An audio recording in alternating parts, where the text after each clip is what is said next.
Aku tak percaya aku berdiri di sini, di tengah hiruk-pikuk konser ini dengan kerumunan penggemar gila menyoraki si Isaac ini. Yang aku bahkan tak peduli sama sekali. Hai, oh ya, namaku Hazel.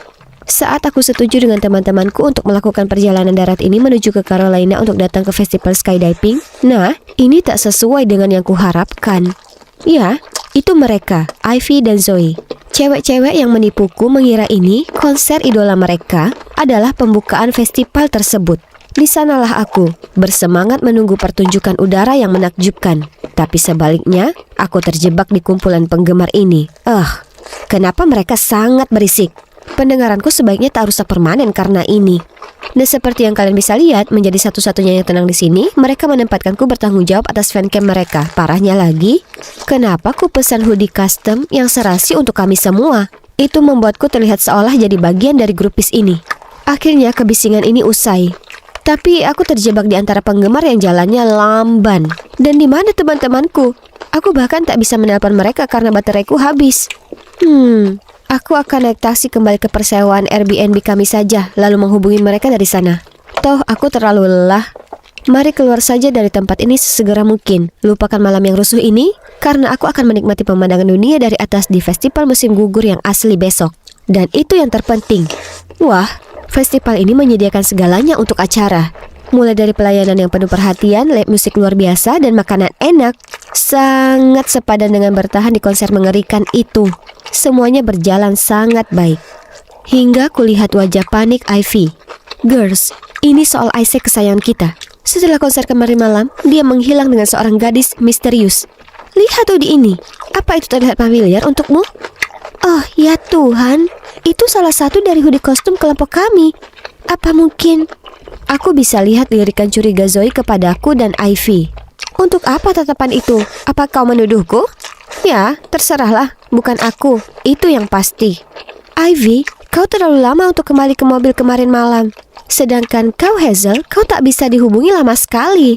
Astaga, bateraiku mati. Aku sudah bilang ke kalian itu. Dan aku tak punya urusan dengan idola kesayangan kalian. Lagi pula, jika salah satu dari kita kabur dengannya, maka kecil kemungkinan kita sedang berdiri di sini, ya kan? Oh iya, kalian berdua bisa tinggal di sini dan saling curiga kalau kalian mau. Tapi aku akan pergi skydiving. Lalu aku bergegas pergi. Aku sangat frustrasi aku sudah terseret ke dalam masalah ini. Ponselku mati berkat fancam bodoh mereka. Cukup sudah. Mari kita lupakan saja. Aku tak akan biarkan apapun merusak momen ini. Guys, lihat. Aku berada di antara kumpulan awan. 10.000 kaki di atas permukaan tanah dan nafasku rasanya benar-benar diambil. Tak peduli berapa kali pun sudah kulakukan ini, rasanya tetap semenegangkan seperti saat pertama. Adrenalin yang terpacu ini sungguh luar biasa. Wah, itu menakjubkan. Syukur aku berhasil mengambil beberapa rekaman spektakuler dari kota Chester yang cantik. Tunggu dulu. Saat aku hampir mendarat, kameraku menangkap wajah yang tak asing. Zoe. Bukankah dia seharusnya bersiap terbang? Jadi kenapa dia ngobrol dengan seseorang di parkiran? Sungguh aneh. Melihat lebih dekat, pria asing itu adalah Isaac, penyanyi yang menghilang itu. Aku tak salah lihat kan? Aku langsung menelpon Ivy dan kami segera lari ke parkiran. Kena kau. Kau sebaiknya punya alasan bagus untuk ini. Isaac, apa ini sungguhan? Jadi, kaulah yang melarikan diri dengannya kemarin malam? Zoe tak bisa berkata-kata saat itu dan terus menghindari kontak mata dengan kami. Tapi akhirnya, di bawah pertanyaan tajam Ivy, dia akhirnya berbicara dan ceritakan semuanya kepada kami. Jadi, kemarin malam saat kami terpisah dalam kekacauan pasca konser, Zoe sedang berusaha temukan kami saat dia tak sengaja menabrak cowok yang sedang menyamar. Coba tebak. Yap, tak lain adalah Isaac McGuire dalam wujud aslinya. Dia hampir meneriakkan namanya, jadi dia langsung menutup mulutnya dan menyeretnya pergi. Menyadari kalau Isaac sedang dikejar, Zoe kemudian memasang tudung hoodie-nya untuk menutupi wajahnya dan mengikutinya tanpa bertanya. Jadwal yang padat ini terlalu berlebihan. Aku bahkan tak ingat lagi kapan terakhir kali aku punya waktu yang cukup untuk diriku sendiri. Aku butuh istirahat. Dan aku tak peduli.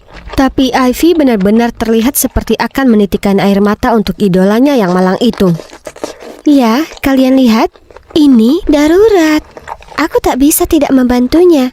Kemudian kami sudah berpisah jalan kemarin malam, tapi Tapi manajerku berhasil melacakku, jadi kami harus segera kabur. Yang kupunya hanyalah ponsel ini, jadi aku sangat butuh bantuan kalian. Dan itulah saat kami mulai mendengar bisik-bisik. Seseorang sepertinya mengenali Isaac. Jadi tanpa menunda, kami langsung masuk ke dalam mobil. Tapi, siapa yang duduk di sebelahku?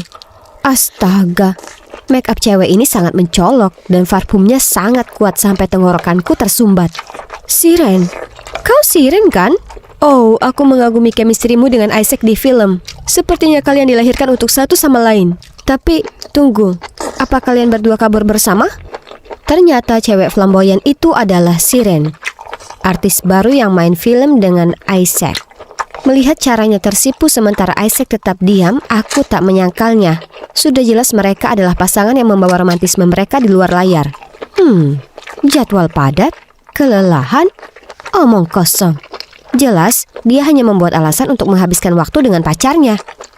Oh astaga, kau bahkan lebih cantik di kehidupan nyata. Wajahmu adalah berkah dari surga. OMG, Ivy perlu hentikan itu. Dilihat dari wajah sok Siren, dia jelas sudah cukup besar kepala tanpa perlu disanjung lagi. Tapi tidak, Ivy terus membanjirinya dengan pujian. Maksudku, apa dia serius sesuka itu dengan aktris ini? Hidungmu sangat cantik dari dekat. Dari mana kau dapatkan operasi hidungmu? Mendengar itu, Siren langsung berhenti tersenyum dan menutupi hidungnya dengan kesal, yang hampir membuatku tertawa. Operasi meruncingkan dagu, filler bibir, operasi hidung. Bagaimana mungkin dia bisa berakting dengan wajah kaku begitu? Maaf sudah merepotkan semua, tapi tinggal di hotel bukan ide yang bagus sekarang. Bisakah kalian bantu kami mencari akomodasi alternatif? Ya, aku menawarkan diri untuk membantu kalian berdua. Kulihat dengan jijik saat Ivy dan Zoe dengan panik menelpon dan mengirim pesan ke kenalan mereka. Tapi tak seorang pun bisa membantu. Tiba-tiba, Ivy menoleh padaku dan memberiku tatapan memelas. Hazel, kau harapan terakhir kami. Kau harus membantu kami, please. Oh, tidak lagi. Ivy tahu aku tak bisa berkata tidak padanya saat dia memasang wajah memelas itu. Oke, baiklah. Meski tak ingin, aku setuju membiarkan mereka datang ke rumah keluargaku di pinggiran kota selama beberapa hari. Tapi hanya beberapa hari. Aku tak mau ada anggota keluargaku yang tahu aku habis dari sana. Wah, aku tak percaya aku belum pernah ke sini selama 10 tahun.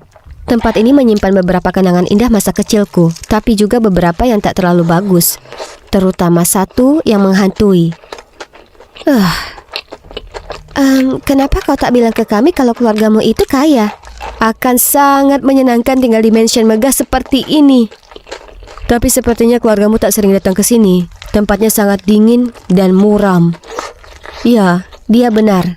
Sejak hari itu, tempat ini tak pernah jadi rumah lagi bagiku. Hanya rumah kosong yang suram. Aku masih larut dalam pikiranku saat suara memekakan telinga dari benda pecah berasal dari lantai atas. Kami semua bergegas ke lantai atas untuk melihat ada apa dengan keributan itu. Dan kemudian Siren berdiri di sana di kamar orang tuaku. Vas yang pecah di kakinya. Dan parahnya, dia memakai gaun ibuku. Lepaskan sekarang juga.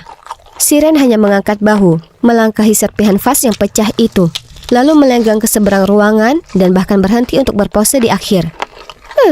Ini kan cuma gaun lama. Kenapa serius sekali?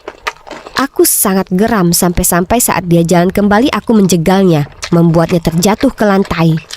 Isaac dengan cepat membantu Siren berdiri. Lalu dia sembunyi di balik punggungnya lalu berakting menitikkan air mata buaya mengatakan aku mengganggunya. Oh, tolonglah. Aku cukup muak dengan si ratu drama ini dalam sehari. Jadi aku hendak menerjangnya untuk memberinya pelajaran. Tapi Isaac menghadangku. Maafkan Siren, dia itu kekanakan. Tapi kusarankan kau sebaiknya menenangkan diri dulu. Itu benar Hazel, mereka berdua tak membawa barang pribadi. Lagi pula, Siren hanya sedikit ceroboh. Kau sebaiknya perhatikan pacarmu baik-baik. Ganti pakaianmu. Jangan pernah sentuh barang ibuku lagi. Paham? Sekarang aku siapkan ruangan untuk kita semua. Nah, hanya ada 2 kamar yang bisa dipakai di sini karena kebanyakan kamarnya kotor dan tanpa perabot. Jadi, ku pakai sofanya lalu memberi 1 kamar untuk temanku dan kamar lainnya untuk sepasang kekasih itu. Tapi saat Siren menatap puas dengan meraih tangan Isaac untuk menuntunnya ke kamar mereka, Isaac cuma menepisnya dan bilang kalau aku bisa pakai ranjang itu dan dia akan pakai sofanya. Oh tidak, sofa itu milikku. Aku tak mau berbagi ranjang dengannya. Tapi Isaac mengacuhkan keberatanku dan merebahkan diri di sofa untuk mengakuinya. Zoe dan Ivy dengan cepat bergegas ke atas. Mereka penyebab kekacauan ini, tapi jelas tak satu pun dari mereka cukup berani berbagi kamar dengan Siren. Dasar sekumpulan seleb pengganggu yang menyebalkan. Bagaimanapun, aku kelelahan. Sudah waktunya aku istirahat. Cewek itu sebaiknya tak mendengkur. Siren mulai memasang white nose bodoh lalu langsung tertidur. Aku sebaliknya, meski sudah mematikan lagu pengantar tidurnya yang aneh itu, aku terus berguling-guling. Tidak ada gunanya, tak kunjung tidur. Jadi, ku tinggalkan kamar itu untuk mengambil air. Aku hendak turun ke bawah untuk mengambil air ketika ku dengar bunyi piano. Oh, Heart and Soul. Sudah lama sekali tak ku dengar melodi indah ini. Musik itu mengantarku ke sebuah ruangan di mana mulai terlihat siluet laki-laki dengan penuh gairah memainkan piano. Oh, kenangan. Tak ada yang lebih kusukai daripada duduk di samping ayahku dan mainkan lagu-lagu gembira dengannya. Tapi kemudian semua hancur berantakan dan belum kusentuh piano sejak itu. Ya, hingga hari ini, aku duduk di sampingnya dan membiarkan jemariku meluncur di atas tuts. Aku tenggelam dalam melodi musik yang harmonis dan biarkan nada-nada itu membawaku kembali ke masa lalu. Hingga sebuah jeritan menyadarkanku. Apa yang kalian berdua sedang lakukan?